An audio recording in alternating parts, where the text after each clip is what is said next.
오늘의 말씀은 사무엘상 2장 17절에서 18절 말씀입니다. 이 소년들의 죄가 여호와 앞에 심히 크면 그들이 여호와의 제사를 멸시함이었더라. 사무엘은 어렸을 때에 세마포 에봇을 입고 여호와 앞에서 섬겼더라. 아멘.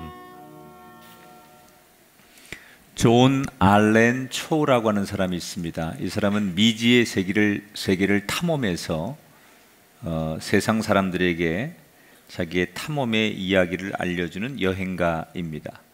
한 번은 인도에 속한 북센티널이라고 하는 곳을 여행지로 선택을 하는데, 이곳을 여행하기에는 문제가 있습니다.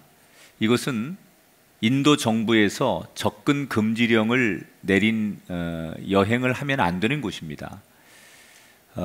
여기 원주민들이 외부 사람들을 극도로 두려워하기에 외부 사람의 발길이 닿으면 아주 2, 3m 되는 큰 창들로 사람을 무자비하게 죽이는 사건들이 계속 있었기 때문에 이곳에 여행하면 안 되고 또 이곳에 접근하면 안 된다, 이렇게 아예 인도 해군을 동원해서 섬 주변을 통제하는 통제 구역인 곳입니다.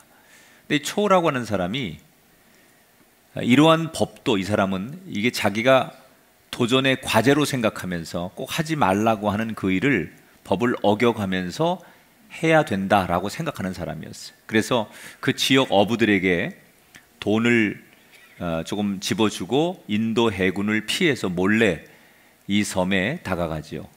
어떻게 되었을까요? 원주민들에게 붙들려서 창에 찔리고 밧줄에 묶여서 끌려다니다가 비참하게 죽었습니다. 이 소식을 들은 많은 사람들이 이 사람에게 동정하지 않았어요. 오히려 혀를 차고 이 사람을 비난했습니다. 왜? 가장 기본적인 정부가 또는 이미 언론이 이곳은 정말 위험하니까 여행하면 안 된다고 그렇게 많이 계몽하고 그렇게 많이 사람들에게 호소했는데, 그 법과 가장 기본적인 것을 어겨가면서 자기 생각만 해서 이렇게 무리를 일으켰는가? 이래서 이 사람의 죽음에 대해서 어느 누구도 동정하거나 안타까워하지 않았다는 거예요. 여러분, 우리가 어디로 여행을 가든지 여행할 때 아주 지켜야 될 기본적인 유의사항이 있어요. 예를 들면 패스포트, 여권 같은 것은 반드시 소지하고 다녀야 돼요. 다른 건 다 잊어버려도 여권을 잃어버리면 안 된다든지, 또 그 나라에 가서 절대로 하면 안 되는 말과 행위, 이런 것들을 아주 다른 건 몰라도 이것만큼은 꼭 지켜주세요 라고 하는 기본적인 유의사항이 있습니다. 우리가 어떤 물건을 딱 처음에 만났을 때 그 물건을 쓰면서 지켜야 될 유의사항이 있어요. 이 물건을 내가 아무리 익숙한 물건이라도 유의사항을 잊으면 그 물건에게 큰일이 납니다. 또 아무리 내가 초보라도 유의사항만 잘 지키면 어떤 물건을 쓸 때 안전할 수 있습니다. 이제 우리가 기도 시리즈를 거의 마칠 때가 됐습니다. 오늘이 50번째 설교입니다. 50번째. 그래서 앞으로 한 50번 더 할 수도 있는데 끝도 없잖아요. 그래서 기도 시리즈를 제가 1년 하겠다. 그래서 마무리를 곧 이제 하면서 그동안 기도에 대해서 여러분에게 많은 설교를 했어요. 기도의 종류도 많고 또 기도할 때 우리가 지켜야 될 것도 지침도 참 많다, 이런 얘기를 우리 성도들에게 지난 1년 동안 많이 나누었습니다. 그런데 여전히 그렇게 많은 걸 여러분과 나누었지만 지나고 나니까 어떤 건 기억에 남는 것도 있고 내가 실천을 해서 내 것으로 만든 것도 있지만 여전히 기도가 어렵고 또 기도를 하기에 부족함도 많이 느끼는 분들이 있습니다. 그래서 오늘은 그 많은 얘기들 가운데 기도하면 꼭 중요한 유의사항, 이거 한 가지만큼만은 기도하면, 기도라고 하는 단어가 떠오르면 우리가 반드시 이 유의사항을 염두에 두지 않으면 안 되는 한 가지, 그것을 여러분과 나누면서 이제 기도 시리즈를 좀 마감을 좀 해볼까 합니다. 물론 뭐 한 주나 두 주 더 할 수 있을 것 같은데, 아무튼 이제 마무리하면서 기도라고 하는 이 단어가 떠오를 때마다 이것만큼은 꼭 우리가 유의사항으로 기억해야 된다. 이 한 가지. 그게 뭘까? 오늘 사무엘상 2장에 두 인물을 소개해 드릴 거예요. 한 사람은 이제 기도를 막 시작하는 기도의 초보, 아직 기도가 뭔지 모르는, 기도를 막 걸음마를 뗀 기도의 초보라고 할 수 있는 사무엘의 어린 시절의 이야기와, 또 한편의 인물은 당시의 이스라엘의 대제사장, 신앙의 기도의 베테랑이었던 엘리 대제사장, 이 두 사람을 소개해 드리면서 기도하면 우리가 한 가지 딱 붙잡아야 될 유의사항이 뭘까? 우선 많은 분들이 아시는 대로 사무엘은 아주 극적으로 태어나지요. 어떤 사람은 태어날 때 참 쉽게 태어나는데 어떤 사람은 참 사연 있게 태어나는 사람들이 있어요. 사무엘이 바로 그런 사람이에요. 그의 어머니 이름이 한나인데 아들을 낳지 못했어요. 불임의 병을 가지고 있었던 것 같아요. 그래서 늘 아이를 갖지 못하는 그 어려움 때문에 성전에 가서 하나님 앞에 울면서 늘 이렇게 기도하죠. 하나님, 저에게도 자식의 복을 주세요. 태의 문을 열어주세요. 하나님이 만약에 저에게 아들을 주신다면 그 아들 절대 내 아들로 삼지 않고 하나님의 아들로 평생을 드리겠습니다. 그렇게 늘 눈물의 기도를 한나는 드리죠. 근데 하나님은 말씀하시지 않아도 기도를 다 듣고 계신 거예요. 특히 눈물의 기도는 기적을 일으킵니다. 그러니까 성도들이 흘리는 눈물의 기도는 반드시 그 눈물이 언젠가 열매로 돌아온다는 걸 알아야 돼요. 우리가 뭐 눈물을 짤 필요는 없지만 눈물을 흘려야 할 만큼 그 기도가 간절하고 눈물을 흘려야 할 상황 속에서 드리는 기도는 결코 하나님이 외면하지 않으신다. 한나는 눈물로 그렇게 정말 오랜 세월 기도하는데 드디어 어느 날 하나님께서 한나에게 아들을 주세요.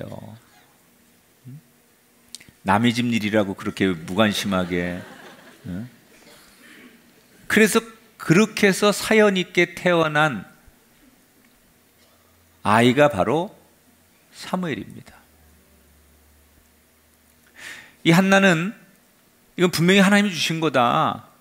그렇게 기도했기 때문에 약속을 했으니 지켜야지. 그래서 젖을 떼자마자 걸음마가 막 시작되는 어린 나이에 사무엘을 드리고 당시에 이스라엘의 영적인 최고의 책임자였던 엘리 대제사장에게 이 어린 아들을 맡깁니다. 이때부터 사무엘은 엄마를 떨어져서 성막에서 그 대제사장과 함께 살게 되는 거예요. 제가 늦둥이를 키우잖아요. 늦둥이. 예? 사람들이 제가 며느리를 봤다고 하면 비웃어요. 안 믿어요. 그런데 아주 어린 딸이 늦둥이가 있다고 하면 더 안 믿어요. 다 현실이고 진실입니다. 며느리도 봤고 아주 어린 딸도 있습니다. 근데 제가 이 어린 아이를 키우면서 얻는 유익 가운데 하나가 뭐냐면 힘들지요. 사실 두 아이를 다 키워놓고 우리 아내가 특히 그 아이를 다시 갓난아기부터 그 아이를 키워간다는 거는 결코 쉬운 일이 아니에요. 그런데 어렵지만 우리 부부에게 주는 은총이 있어요. 그게 뭐냐? 눈높이가 그 아이와 맞춰져야 되니까 우리가 젊어지는 거예요. 그게 젊음의 비결이에요. 젊어질 수밖에 없어요. 유치원 다니고 초등학교 들어가는 그 아이와 대화하고 그 세계로 들어가면 당연히 우리가 그 또래의 부모가 될 수밖에 없는 거예요. 그리고 이게 어른들이 옛날부터 내리사랑이라고요. 사랑이 밑으로 내려갈수록 그 사랑이 더 커진다 그러잖아요. 사실 제가 두 아들을 다 이제 키워놨지만 이 아들들을 키울 때는 나도 어렸을 거란 말이에요. 아버지가 되긴 했지만 나도 무슨 젊은 아빠가 무슨 아버지의 경험과 무슨 철학이 있겠어요? 같이 크는 거지. 그러니까 시행착오를 거치고 그때는 조급함도 있었을 것이고 뭔가 그런 게 있었을 것 같아요. 지금 생각해 보니까. 그런데 이제 그 아이를 키워놓고 세월이 좀 지난 다음에 이 늦둥이를 키우니까 여유가 있는 거예요. 아, 그렇게 안 해도 되는구나. 꼭 그때 그 아이한테 구구단을 그때 초등학교 2학년 때 다 외워야 되는 건 아니었구나. 조금 늦게 해도 되는구나. 아이에게 더 행복하게 해줄 수 있는 그런 게 있었는데 그때는 그걸 몰랐던 거죠. 그래서 그 아이를 늦둥이를 키우면서 여유가 생겨요. 그리고 무엇보다 활력이 생기는 거야. 아무리 힘들어도 걔만 보면 안 웃을 수가 없어. 우리 딸이 꼭 아침에 일어나면 저한테 첫 번째 하는 게 모닝 키스. 저녁에 자기 전에 반드시 하는 게 굿나잇 키스. 전 너무 행복해. 어떻게 그런데 내가 안 웃을 수가 있어요? 기쁨이죠. 근데 저만큼 행복했던 사람이 엘리 제사장 같아요. 물론 엘리 제사장에게도 두 아들이 있었어요. 고대 사회는 관습이에요. 아버지 직업을 아들들이 그대로 물려받는 거예요. 그러니까 아버지가 대제사장, 이스라엘의 제사장 가운데 대제사장이에요. 그러니까 아버지 뒤를 이어서 제사장은 아들들이 물려받는 거예요. 이거는 다른 사람한테 갈 수가 없는 거예요. 아들들이 계승하게 돼 있어요. 흠니와 비느하스라는 아들이 있었는데 한 번 정해진 직업을 대대로 물려주는 사회가 고대 사회니까 엘리는 두 아들들에게 제사장직을 물려줄 수밖에 없는 거예요. 그런데 아이들도 다 키워놓은 상태에서 어린 사무엘이 들어와 가지고 늘 이 할아버지 뻘 되는 엘리 제사장을 기쁘게 해주는 거예요. 그 말투도 얼마나 예쁠 거고 아이의 행동이 얼마나 예쁘겠어요. 그러니까 할아버지가 마치 손자를 보는 것처럼 예쁜데 이 엘리 제사장이 요 사무엘을 보면 예쁜데 아들들을 보면 괴로운 거예요. 왜냐하면 엘리 제사장은 원래 훌륭한 제사장이에요. 그런데 두 아들들이 아버지 뒤를 이어서 훌륭한 제사장의 역할을 못 감당해요. 대개 우리 목회자들의 자녀들이 아주 잘 영적으로 잘 훌륭하게 크는 자녀들도 있지만 큰 목회자 집안의 자녀들이 속썩이는 그런 자녀들도 좀 있어요.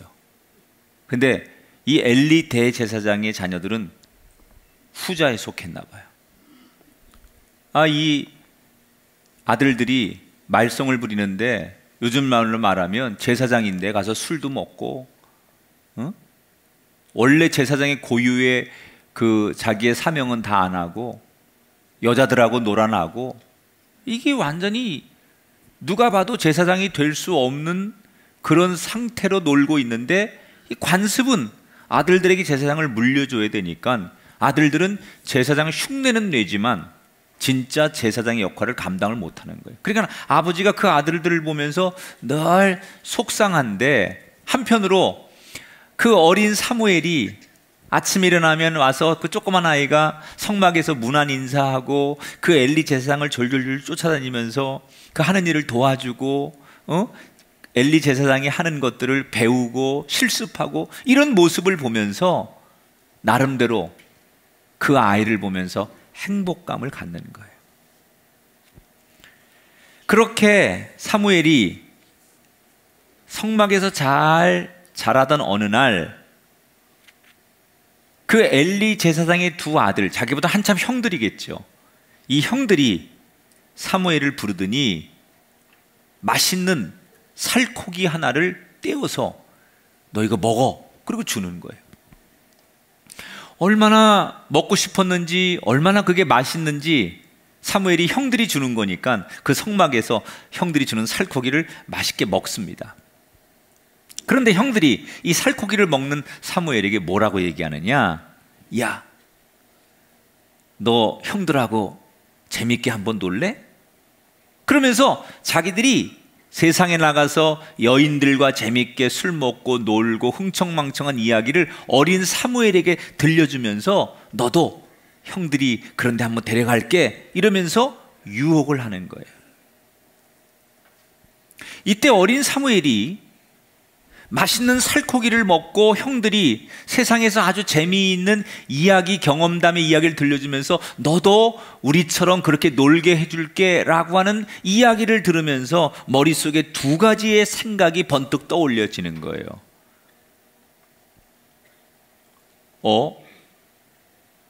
이 형들은 지금 제사장인데 제사장이 그런 말을 하고 제사장이 그런 행동을 하면 안 되는데 왜 형들이 이런 말을 하고 이런 행동을 하지? 그러면서 형들을 경계하는 생각이 하나 드는 거예요.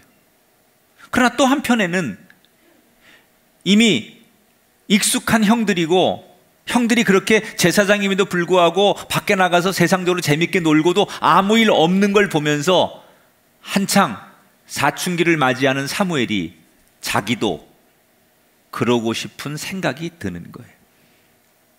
그러니까 두 가지의 생각이 드는 거죠. 형들을 따라서 나도 그렇게 재미있는 세상 놀이에 빠져보고 싶은 생각 하나, 제사장은 그러면 안 되는데 그런 생각 하나, 이 두 가지의 선택의 갈림길에 놓이게 됩니다. 엘리 대제사장에게 배운 대로 살 것이냐, 아니면 가끔 이 형들처럼 적당히 제사장인 척하지만 돌아서서 세상을 즐길 것이냐. 이 갈림길에서 사무엘은 뭘 선택하느냐. 오늘 성경은 그의 선택을 이 한 줄로 표현해 줍니다. 2장 18절을 같이 읽어보겠습니다. 시작. 자, 거기 세마포 에봇이라고 나옵니다. 이 에봇은 당시에 하나님이 세우신 왕이나 제사장만 입는 특별한 옷을 에봇이라고 해요. 이 에봇은 아무나 입을 수 있는 게 아니에요.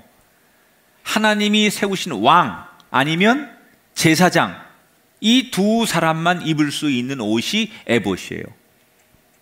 사무엘이 어떻게 해야 될까 갈등할 때 그 옷을 입고 아침에 일어나서 저녁에 잘 때까지 내내 그 옷만 입고 다녔다는 거예요. 왜 그랬을까요? 그 달콤한 유혹을 이건 아니다라고 생각하는데 이길 자신이 없는 거예요. 그래서 그 옷을 입고 그 옷을 입으면 모든 사람들이 어딜 가든지 아, 저 사람이 제사장이구나 라는 걸 다 아는 거예요. 옷은 신분 아닙니까? 신분? 옷이 자신을 나타내는 거예요. 저도 반드시 평상시에 제가 밖에 다닐 때 이 감독 셔츠, 보라색, 이건 감독에게만 입는 옷이기 때문에 그 옷을 늘 입어요. 하도 교인들이 제가 우리 교회에서 그 옷을 입으니까 너무 좀 그렇다고 그래서 내가 여러분 때문에 예배 때문에 안 입는 거지. 오늘 오후에도 저 감독으로서 돌봐야 될 두 가지의 사역이 있어서 차에다가 이제 감독 셔츠를 걸어놓고 이따간 갈아입어요. 여러분이 원하시면 내가 그 옷 입는데 뭐라고 그러지 말아요.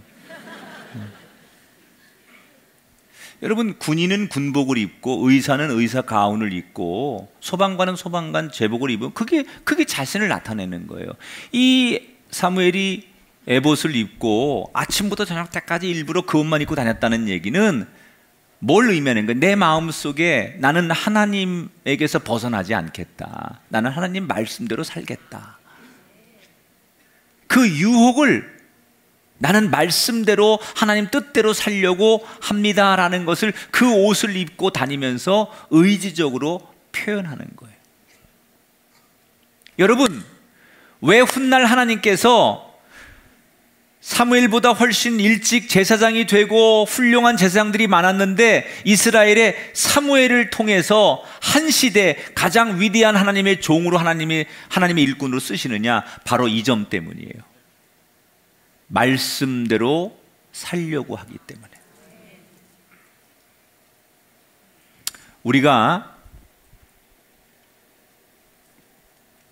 예배를 드릴 때 또는 기도할 때 여러분 공통점이 뭐냐면 우리 모든 사람들의 기도가 하나님 저를 받아주세요. 내 예배를 받아주시고 내 기도를 받아주세요. 그리고 목적은 뭐냐? 궁극적으로 하나님이 나를 축복해 달라는 거예요.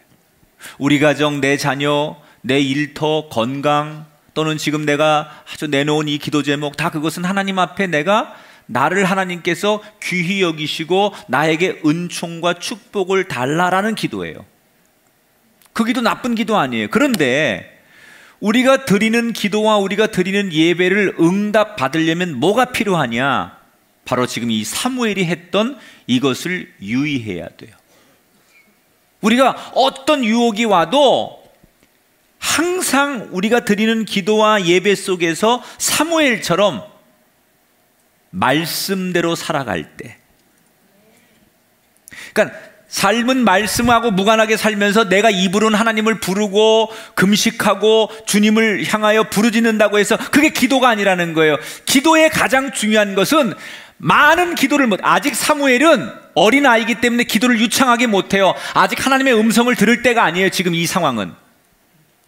그러나 하나님은 이 어린 사무엘이 기도를 잘하지 못해도 늘 기도하기 전에 말씀대로 살려고, 말씀이 기준이고 말씀을 자신의 인생의 최우선으로 두고 살아가는 사무엘을 하나님께서 보고 계셨다는 거예요.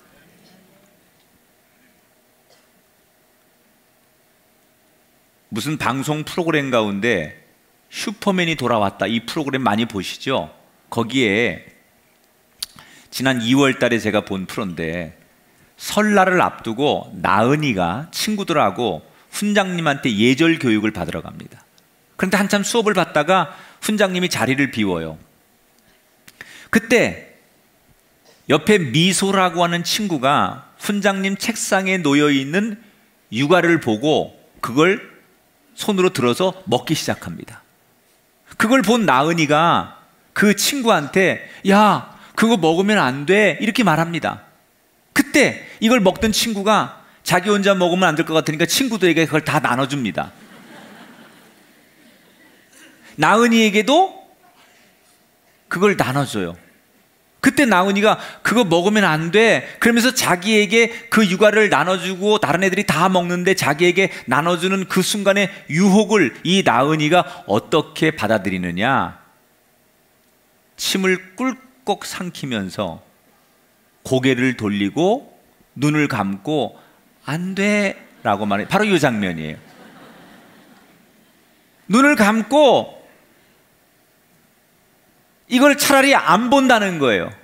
이 유혹에 넘어가지 않으려고 눈을 딱 감아버리고 고개를 돌리고 안 돼 그러면서 이 아이가 이 유혹을 거절하는 거예요. 여러분, 이 어린 나이에 그 달콤한 과자 모두 다 먹는 그 과자가 얼마나 먹고 싶었겠습니까? 그러나 이 아이가 끝까지 참습니다. 왜? 훈장님이 먹으면 안 된다고 그랬거든요. 요 동심에 이 아름다운 모습을 본 시청자들이 그날 이 프로그램 끝난 다음에 댓글을 엄청나게 많이 달았어요. 뭐라고 댓글들을 많이 달았느냐? 나은이에게 어른들이 감동을 받은 거예요. 이 모습을 보면서 마치 우리의 이 어떻게 보면 살아가는 인생의 거울과도 같은가, 이 아이가. 너무 많은 감동을 받고 거기다가 어떤 댓글들을 달았느냐? 그 모습 그대로 잘 자라서 큰 사람이 되어달라. 심지어 너만큼은 변질되지 말아달라. 여러분, 우리 눈에도 이 조그만 아이가 배운 대로 가르친 대로 바르게 살려고 하는 모습이 우리 눈에도 너무 예뻐 보이는데, 우리가 하나님이 당부한 대로 말씀대로 살려고 한다면 우리가 얼마나 하나님 앞에 예뻐 보이겠는 거예요. 기도를 유창하게 잘하고 어떤 상황에서 어떤 기도를 하느냐도 중요하지만 가장 중요한 것은 하나님의 말씀을 지키려고 몸부림칠 때 서툰 기도도 못하는 기도도 이미 하나님 앞에 응답의 조건이 된다는 거예요. 물론 우리가 세상에 살면서 말씀대로 원칙을 지키고 말씀을 따라 살려고 하면 사람들은 우리를 향해서 융통성이 없다고 하거나 고지식하다고 하거나 너무 옹고집이라고 우리를 비난할 수도 있어요. 그러나 여러분, 결국은 나중에 보면 어떤 인생이 잘 되는 줄 아십니까? 당장 적당히 편안하게 쾌락을 쫓았던 그 엘리 제사장의 두 아들은 결국 하나님이 그들의 기도를 듣지 않으세요. 그들을 사용하지 않아요. 그러나 어리고 아직은 초보지만 하나님 말씀대로 살려고 몸부림쳤던 그 순수한 사무엘은 당장은 남들이 볼 때 고지식한 것 같고 뭘 잘 모르는 것 같고 지혜롭지 않은 것 같고 뭔가 세상 물정을 모르는 것 같지만 결국 하나님께서 나중에는 사무엘을 더 크게 쓰시는 거예요. 우리 눈에 안 보이고 우리 귀에 하나님의 음성이 안 들린다고 하나님 우리를 보지 않거나 듣지 않는 게 아니에요. 하나님은 다 보고 계세요. 다 듣고 계세요. 그 하나님을 기억하며 우리가 말씀으로 유혹을 이기는 인생이 되셔서 그 근거에 우리가 드리는 작은 중얼거리는 기도에도 응답이 임할 수 있게 되기를 축복합니다. 그러니까 기도의 가장 중요한 것은 말씀이 없는 기도는 기도가 아니라는 거예요. 기도와 말씀은 별개라고 생각하는데 아닙니다. 말씀을 가지고 기도하는 거예요. 말씀대로 살려고 말씀이 이끄는 대로 살 때 그 기도를 잘 못해도 그 기도를 많이 못해도 이미 말씀대로 살려고 하는 인생 속에 하나님께서는 그 기도의 작은 신음에도 응답해 주신다. 이렇게 사무엘을 따라서 이 사무엘은 말씀을 따라서 결국 하나님을 성실하게 섬기는 제사장이 됩니다. 자, 이스라엘 백성들은 원래 엘리 제사장의 두 아들도 제사장, 사무엘도 제사장인데 평가가 엇갈리는 거예요. 사무엘은 시간이 가면 갈수록 사람들이 더 존경하고 칭송을 하는데 이 엘리 대제사장의 아들은 훨씬 좋은 조건에 일찍 시작했지만 시간이 가면 갈수록 비난을 받아요.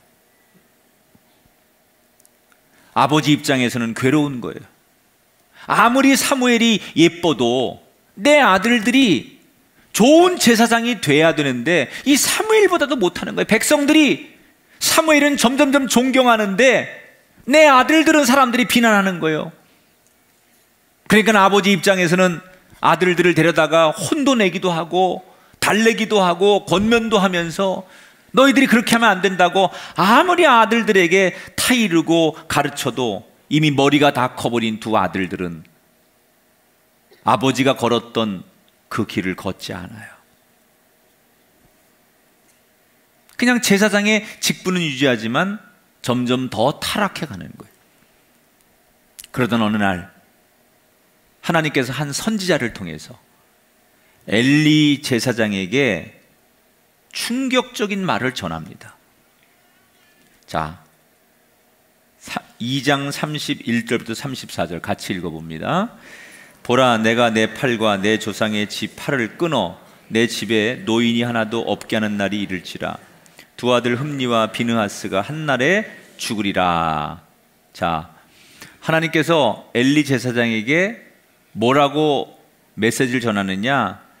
너희 가문을 더 이상 사용하지 않겠다는 거예요. 네 아들들을 다 죽일 것이고 제사장의 그 자손 대대로 내려가는 그 축복권을 내 대에서 끊어버리시겠다는 거예요. 이게 무서운 저주예요. 자, 하나님께서 이 말씀을 왜 엘리 제사장에게 하신 걸까요? 넌 끝났어, 그런 게 아니에요. 여러분, 성경을 이렇게 그렇게 문자로 읽으면 안 되고, 이 하나님의 의도는 뭐냐면 넌 정말 끝났어, 너희 집은 끝났어, 그게 아니라 지금이라도 너와 너희 아들들이 회개하고 온전히 제사장의 자리에 서서 하나님만을 바라보고 말씀을 따라가는 제사장으로 돌아왔으면 좋겠다. 지금이라도 너희가 거룩한 자리에 서서 하나님의 뜻을 따르는 진실된 제사장이 되면 좋겠다라고 하는 하나님의 마음을 전한 거예요.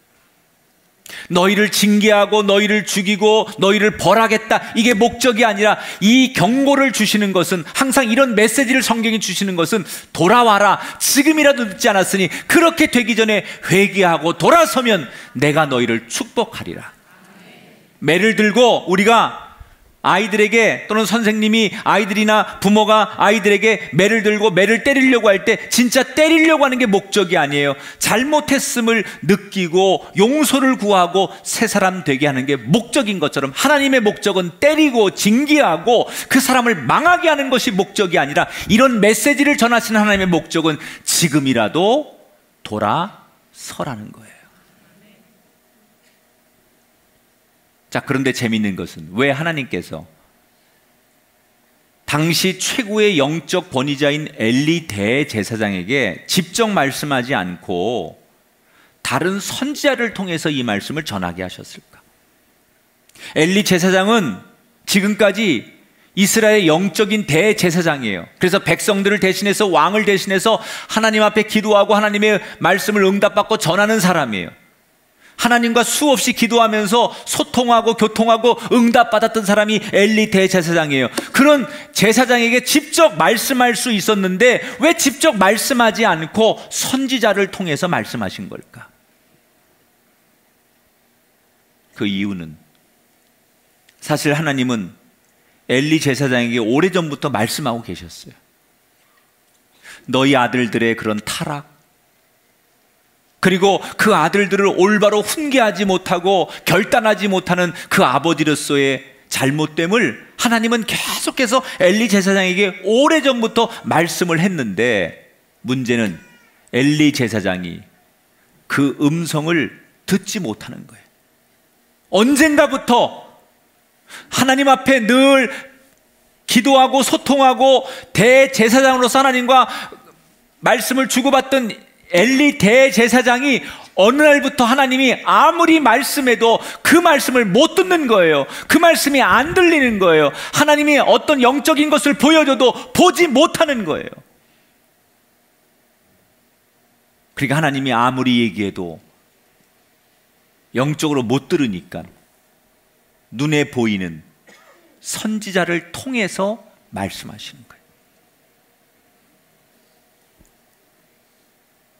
하나님의 이 경고의 메시지를 들은 엘리 제사장이 그 다음에 어떤 행동을 하느냐? 3장 2절 3절, 엘리의 눈이 점점 어두워가서 잘 보지 못하는 그때 그가 자기 처소에 누웠고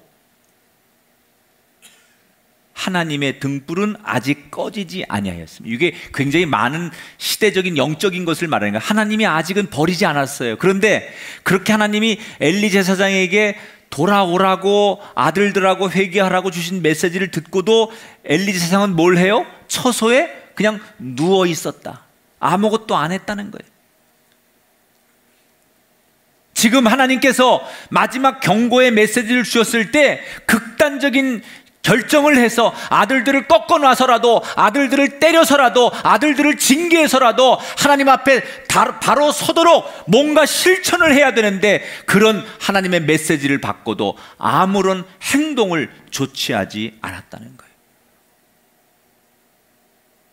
그러니까 하나님이 어떻게 결국은 그렇게 했는데도 변화가 없으니까 그때부터 하나님께서 엘리 제사장에게 말씀하지 않고 어린 사무엘 제사장에게 하나님께서 음성을 들려주시는 거예요. 그래서 어느 날 어린 사무엘이 하나님의 음성을 듣기 시작하는 거예요. 원래 하나님의 음성이 엘리 제사장에게 들려야 되는데 아무리 말해도, 선지자를 통해서 들려줘도 전혀 변화가 없고 그 말씀을 듣고도 움직이지 않으니까 하나님께서 더 이상 듣지 않고 행동하지 않는 엘리 제사장 대신에 다른 어린 제사장 사무엘에게 음성을 들려주기 시작하는 거예요. 제가 오늘 설교를 마무리하면서 우리는 지금 두 가지의 갈림길에 서 있습니다. 하나는 엘리 같은 인생이고 하나는 사무엘 같은 인생이에요. 엘리 같은 인생이 뭐냐? 과거에 기도하면서 하나님을 뜨겁게 만났지만 언젠가부터 귀가 어두워서 하나님의 음성을 듣지 못하는 인생들. 반면에 사무엘 같은 인생은 그동안 하나님의 음성을 못 들었지만, 아직 어리지만, 기도를 많이 못 해봤지만, 중요할 때 말씀의 길을 걸으면서 하나님이 주목하는 인생. 저는 제가 목회하면서 제일 안타까운 교인들이 엘리 같은 교인들이에요. 과거에는 뜨거웠었는데, 과거에는 정말 헌신도 많이 하고, 과거에는 기도도 많이 하고, 과거에는 그래서 하나님과 정말 늘 소통하고 그 하나님을 바라보며 하나님 앞에 자신의 삶을 드리고 감동하는 인생을 살았는데, 지금은 그 과거의 옛날 시절을 그리워하고 그 과거에 봉사하고 뜨거웠던 이야기만 할 뿐 추억을 되풀이하는 것 이외에는 지금 내 자신이 하나님 앞에 자랑할 게 없는 인생들. 얼마나 많은, 제가 보는 교인들 가운데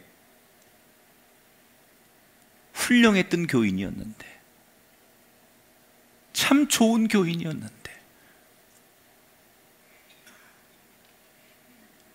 새벽마다 예배마다 하나님과 소통하며 하나님 앞에 부르짖고 그 하나님이 주는 은혜로 살던 그 아름다운 성도가 언젠가부터 하나님이 말씀에도 듣지 못하고, 답답해서 하나님이 다른 사람을 통해서 말씀에도 듣고도 행하지 않는 그런 교인들을 많이 만나요. 그런데 여러분, 과거는 과거일 뿐입니다. 과거는 지나가는 겁니다. 하나님이 바라시는 것은 지금 하나님과 함께 하는 것인 줄 믿습니다. 옛날에 어땠든 그건 중요하지 않습니다. 지금 이 순간 내 모습이 어떤가 듣고 아는 것으로 충분하지 않습니다. 말씀을 받았으면, 하나님의 뜻을 알면 그대로 사는 것이 기도의 완성입니다. 제가 여러분에게 1년 동안 기도는 이렇게 하는 겁니다, 기도의 시작은 이렇게 하는 거고, 기도의 종류가 이런 게 있고, 이런 상황에서는 이런 기도를 드리는 거고, 이런 언어를 선택하시고, 이런 자세로 기도하시고, 이런 장소에서 기도하라고 수없는 기도의 가르침을 드렸지만, 오늘 다 잊어버려도 기도라고 하는 주제가 나오면 이거 한 가지만큼은 유의해야 될 딱 한 가지가 있는데, 기도한 대로, 고백한 대로 실천하는 거예요.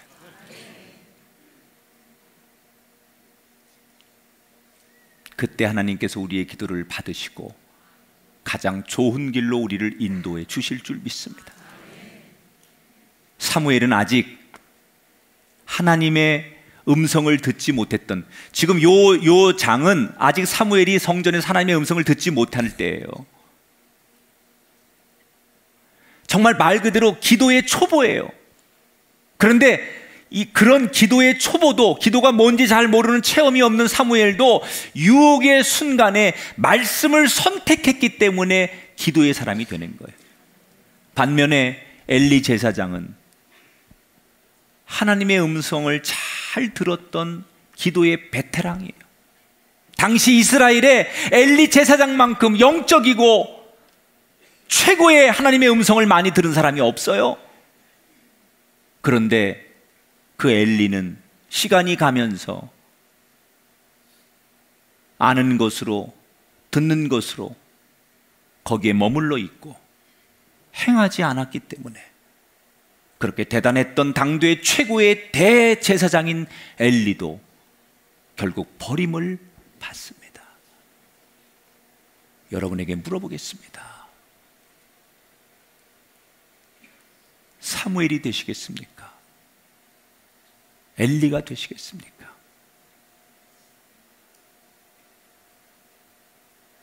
이제 제가 기도 시리즈를 마무리하면서 여러분에게 부탁하는 거예요. 꼭 오늘 이 설교의 유의사항을 기억하세요. 과거를 자랑하지 말고 잘못하지만 지금 사무엘처럼 살려고 하는 여러분에게 진짜 기도의 인생길이 열린다는 것을 기억하시고 기도의 문이 열려지는 사무엘과 같은 복된 분들이 다 되시기를 주의 이름으로 축원합니다.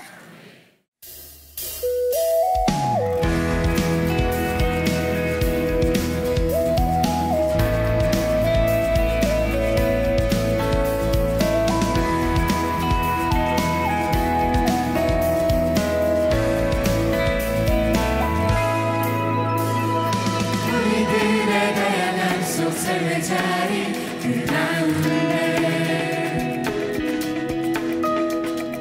모두에게 친구 되신 주를 찬양합니다. 다른 모습 다른 방법으로 살아가지만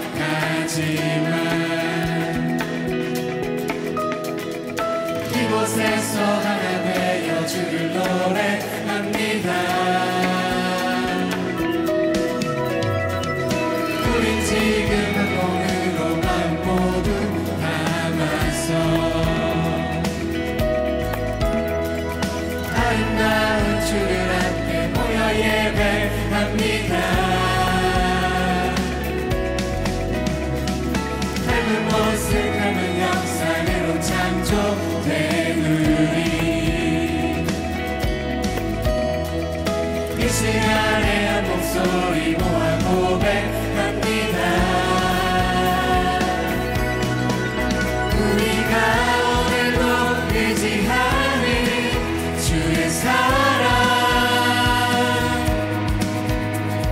연약한 자 상한 자를 부르시고 우리를 오늘도 기대하는 주의 사랑 서로 함께 의지하며 가리라.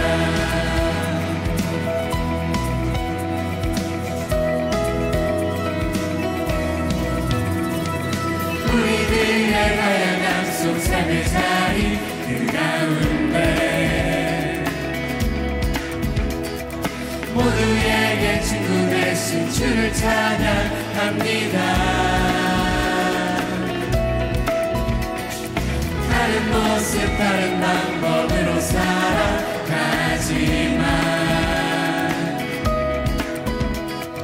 이곳에서 하나 되어 주를 노래합니다.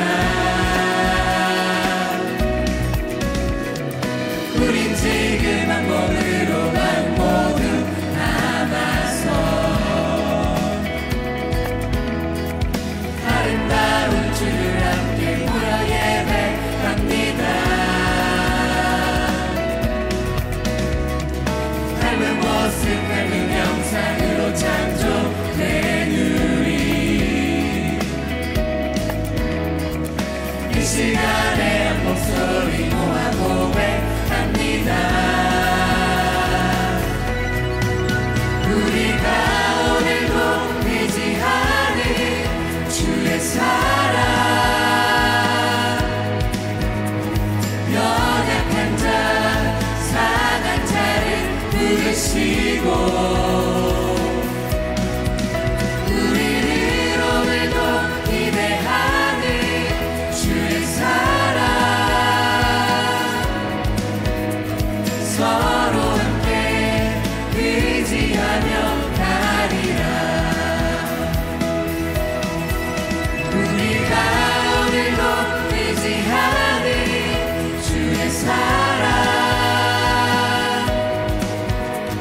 연약한 자 상한 자를 부르시고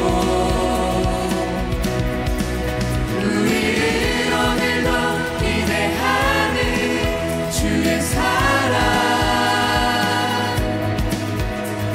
서로 함께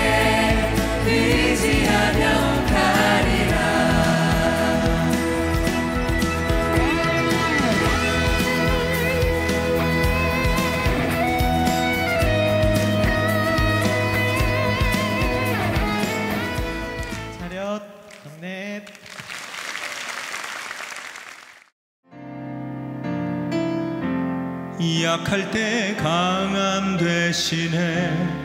나의 보배가 되신 주 나의 모든 것. 주 안에 있는 보물을 나는 포기할 수 없네. 주 나의 모든 것.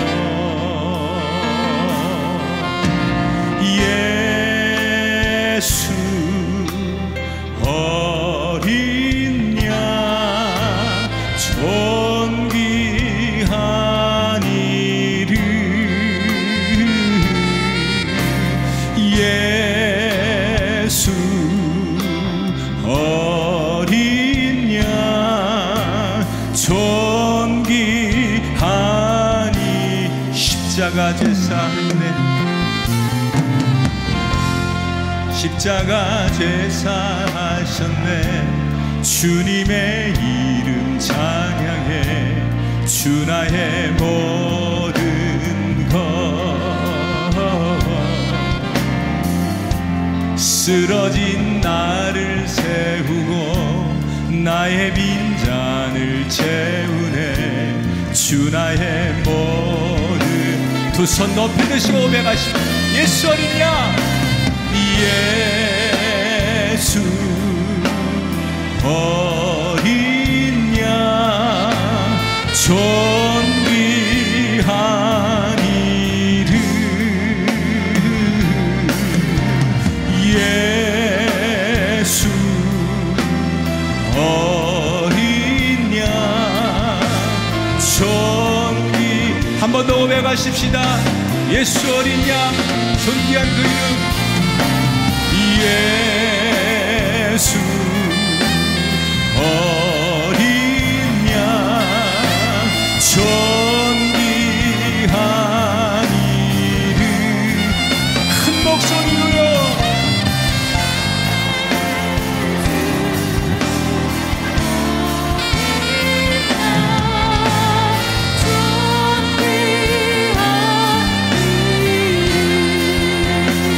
우리 하나님 앞에 영광의 박수 올려드립니다. 할렐루야.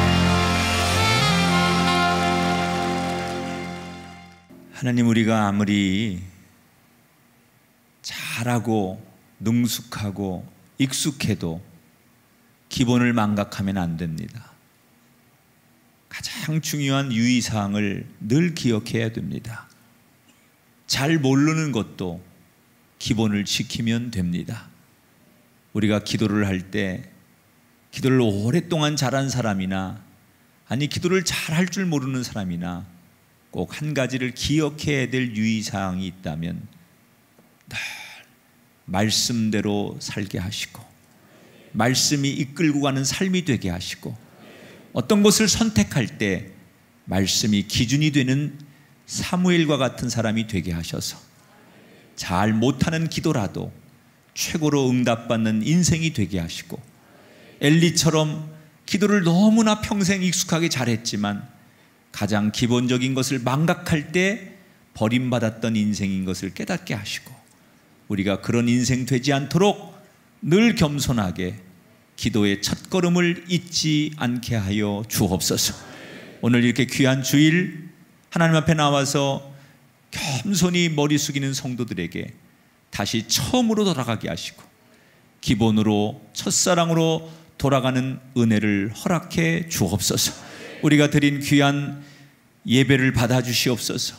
찬양과 경배와 우리의 예물과 마음과 시간과 정성이 온전히 하나님 앞에 올려지기를 원합니다.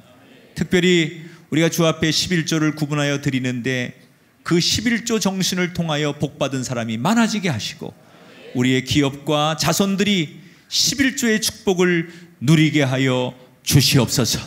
이제는 성부와 성자와 성령 삼위일체 하나님께서 오늘 겸손함으로 첫걸음으로 돌아가는 우리 모두에게 영원토록 함께 하시기를 간절히 축원하옵나이다. 아멘.